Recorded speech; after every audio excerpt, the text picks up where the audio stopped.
Sir नमस्कार। नमस्कार। Sir आपने न्यू टैक्स रेजिम और ओल्ड टैक्स रेजिम दोनों पे बखूबी उत्तर दिया और हमें काफ़ी उस पर सीखने के लिए भी मिला। कुछ जानकारियाँ नई मिली, जो कुछ मालूम नहीं थी वो भी मालूम हो गई।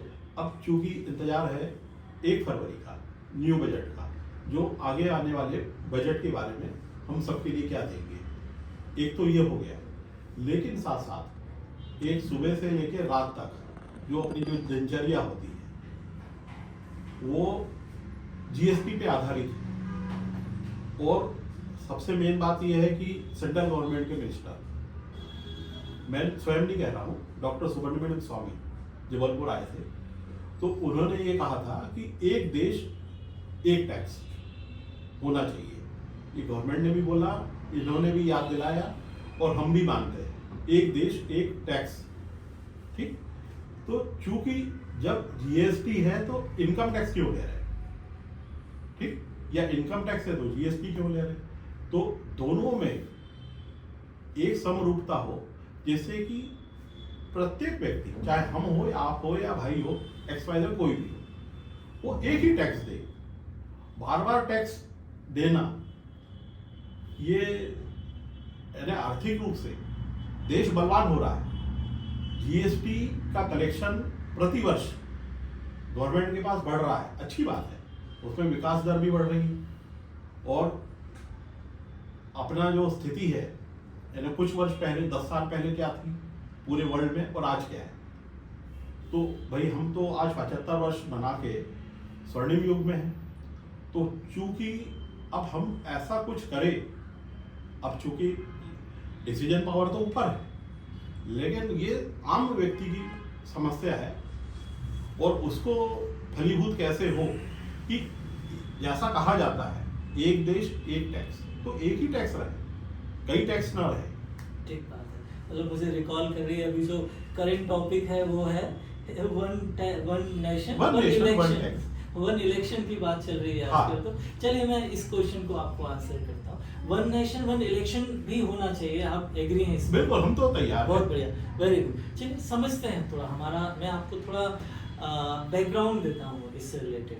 देखें, इनकम टैक्स एक डायरेक्ट टैक्स है, डायरेक्ट टैक्स की तरह लगाया गया है। जीएसटी एक इनडायरेक्ट टैक्स है, अप्रत्यक्ष कर की तरह लगाया गया है। ये अभी लगाया गया ऐसा नहीं है। जैसे मैं जीएसटी की मैं बात करता हूँ, तो जीएसटी इससे पहले वेट के नाम से जाना था, और एमपी में एमपी कमर्शियल टैक्स के नाम से जाना जाता था। सभी जगह अगर मैं बात करूँ तो सेल्स टैक्स के नाम से जाना जाता है। ओके, बेसिकली जो हमारा जो टैक्सेशन स्ट्रक्चर है हमारे देश का, ये सोशलिज्म बेस्ड है। सोशलिज्म और कैपिटलिज्म, ये दो विचारधाराएं हैं। या कैपिटलिज्म जैसे अमेरिका या जो दूसरे इस तरह के जो नेशंस हैं, कैपिटलिज्म पे भरोसा करते हैं कि भाई इंडिविजुअल ग्रो करे, इंडिविजुअल रिच होगा तो देश अपने आप रिच होगा। ये उनकी विचारधारा है। खूब पैसा कमाओ, जितना कमा सको, सब कुछ आपका है। हमारा जो देश है वो साम्यवाद या सोशलिज्म को मानने वाला देश है, जिसमें ये विचारधारा है कि जिसको जितने की आवश्यकता है वो उतना अपने पास रखे, बाकी का गवर्नमेंट का है। यस, इवन बहुत बार जो लेस एजुकेटेड नेशंस हैं, जिनमें जहाँ के लोगों को उतनी अच्छी समझ नहीं है, जिसे हम विकासशील या डेवलपिंग नेशंस की तरह देखते हैं, वहाँ पर कई मायनों में, ये मैं नहीं कह रहा हूँ, ये हमारे जो प्रीडिसेसर्स रहे हैं, जो विचारवादी लोग रहे हैं, उनका ये मानना रहा है कि सत्ता या जो चीज़ें हैं उसकी बागडोर जानकार लोगों के पास हो, समझदार लोगों के पास हो। पैसे की जो बागडोर है वो अगर व्यक्ति विशेष के हाथ में जाएगी, तो जैसा हम कैपिटलिज्म कह रहे हैं, हमारे यहाँ इसको जमींदार प्रथा या ऐसी चीज़ों से जाना जाता था, है ना, पूंजीपति या पूंजीवाद की जो चीज़ें थी, जिससे बहुत नुकसान हुआ करते थे, जिससे बहुत सारी, आपने देखा होगा कि गरीब किसान हैं वो उनके शोषण हो रहे हैं। ओके, रियासतें थीं, राजा महाराजा थे, जो कुछ लोग थे जो बहुत रिच थे, और जरूरी नहीं था कि वो सबका सोचते हो। तो इस सभी को ध्यान में रखते हुए शायद सोशलिज्म हमारे यहाँ नीड ऑफ द टाइम रही है। जो कॉन्सेप्ट है वो ये है कि सब कुछ गवर्नमेंट का, हाँ, जिसे जितनी जरूरत है उस तक गवर्नमेंट पहुंचाएगी, ये जिम्मेदारी भी गवर्नमेंट की, ये बेसिक प्रिंसिपल है। अभी जो टैक्स लगाए गए वो एक तरह से एक उद्देश्य की पूर्ति के लिए लगाए गए। हमारे जो टैक्स के लिए जो नॉर्मल एक डेफिनेशन दी जाती रही है, it is a cost to live in a civilised society. मतलब हम अपने घर तक एक रोड नहीं बना सकते, ओके, हम अपने घर तक एक पानी की व्यवस्था के लिए पाइपलाइन नहीं बिछा सकते, हमारे लिए ये कार्य सरकार करती है, ओके। क्यों? क्योंकि इंडिविजुअली एक व्यक्ति की अफोर्डेबिलिटी नहीं होती और एक व्यक्ति के द्वारा उपयोग में भी वो चीज़ें नहीं लाई जानी जो सार्वजनिक सुविधाएं हैं, ओके। ये सब चीज़ें गवर्नमेंट करती है, लेकिन गवर्नमेंट को इन सब चीज़ों तक को आम जनता तक पहुंचाने के लिए पूंजी की आवश्यकता है, लागत की आवश्यकता है। इसे पूरा करने का एक तरीका ये हो सकता है कि लोन लिए जाए, मतलब वर्ल्ड बैंक जैसे दूसरी है ना बहुत बड़ी बड़ी अर्थव्यवस्थाएं हैं, इकोनॉमीज हैं, जिनसे फंड्स बारो किए जाएं, लेकिन फिर जिनसे लो उनके हिसाब से चलो। कोशिश ये होनी चाहिए कि देश आत्मनिर्भर हो, मतलब सरकार के पास अपने खुद के स्रोत हों, सोर्सेज हों, जिससे वो अपना जो देश है उसको चला सके, अपने फंड्स हों। इसी के मद्देनजर इन्होंने बिजनेस में कदम रखा, जिससे आप नवरत्न ना पब्लिक सेक्टर की कंपनीज बनाई, गवर्नमेंट बिजनेस में भी आई, गवर्नमेंट ने फंड्स जनरेट करने के लिए पैसा कमाने के भी प्रयास किए, लेकिन अगेन वहां पर भी जो उद्देश्य है वो मुख्य उद्देश्य प्रॉफिट कमाना नहीं रहना चाहिए था। इस वजह से उतनी भरपाई फंड्स की जिस गति से देश का विकास किया जाना होता है, उस गति से वो फंड्स नहीं थे, सफिशिएंट नहीं थे, मुझे कहना चाहिए। यहाँ टैक्स लगाना अपरिहार्य आवश्यकता थी, अपरिहार्य आप समझ रहे हो? yes, yes, yes. ओके, ये अनअवॉइडेबल था, एसेंशियल था। अभी ये कैसे लाया जाए, इसके लिए लॉ बनाना जरूरी था, ओके। इस तरह से लाया जाए कि ये इसके लिए जहां तक संभव हो सभी का पार्टिसिपेशन आए, ओके। अगर लोगों से ये कहा जाए कि आप अपनी स्वेच्छा से दें तो एक सीमा तक होगा और कोई डिसिप्लिन के साथ नहीं होगा। हमारे यहाँ रेवेन्यू लॉज बनाए गए, इनकम टैक्स एक्ट या वेट एक्ट या जीएसटी लॉ, ये सब कानून है ना, मैंडेटरीली लगाए गए हैं, जिस वजह से ये चीजें डिसिप्लिन में नियमित रूप से सरकार तक पहुंचती रहे। अभी यहाँ भी जो हमारे देश का स्ट्रक्चर है, आप समझते हैं, हमारे यहाँ सेंट्रल गवर्नमेंट रूल्ड पूरा नेशन नहीं है, हमारे यहाँ स्टेट्स भी हैं जिनके अपने अपने लॉज हैं। बहुत सारी जगहों पर सेंट्रल गवर्नमेंट के पास पावर ही नहीं है कि वो टैक्स लगाए। जैसे एग्रीकल्चरल इनकम की मैं बात करूँ, सेंट्रल गवर्नमेंट उसको टैक्स नहीं कर सकती, उसको कॉन्स्टिट्यूशनल राइट नहीं है। कॉन्स्टिट्यूशन को अमेंड करना इतना इजी भी नहीं है। तो चूंकि स्टेट्स को भी सरकारें चलानी है, उनको भी अपने फंड्स की जरूरतें हैं, वो भी आत्मनिर्भर हो, ऐसे प्रयास किए जाने चाहिए। तो स्ट्रक्चर को डिसेंट्रलाइज करना जरूरी था ना। मैं बताना चाह रहा हूँ कि वन नेशन वन टैक्स अभी तक क्यों नहीं है। बिल्कुल ठीक है। जो स्ट्रक्चर है उसे ध्यान में रखते हुए आवश्यकताएं हैं उन्हें भी ध्यान में रखना है, स्ट्रक्चर है उनमें खामियां हैं या अच्छाइयां जो भी आप कहें उन्हें भी ध्यान में रखना है। हमारे यहाँ टैक्स स्ट्रक्चर अकॉर्डिंगली बनाया गया है। बिल्कुल ठीक, ये है ना।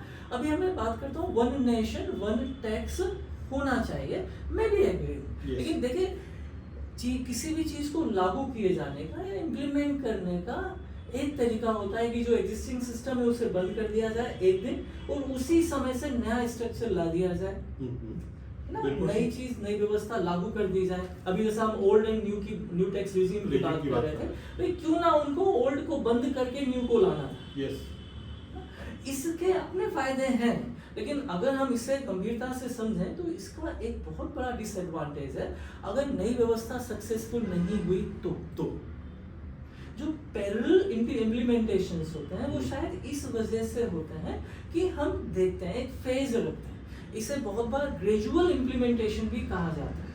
मतलब हम क्रमशः क्रमबद्ध तरीके से प्लान मैनर में चीजों को इम्प्लीमेंट करेंगे। लेकिन जो जीएसटी आया है ये मैं कहूँगा वन नेशन वन टैक्स की दिशा में एक प्रयास है, एक पॉजिटिव कदम है।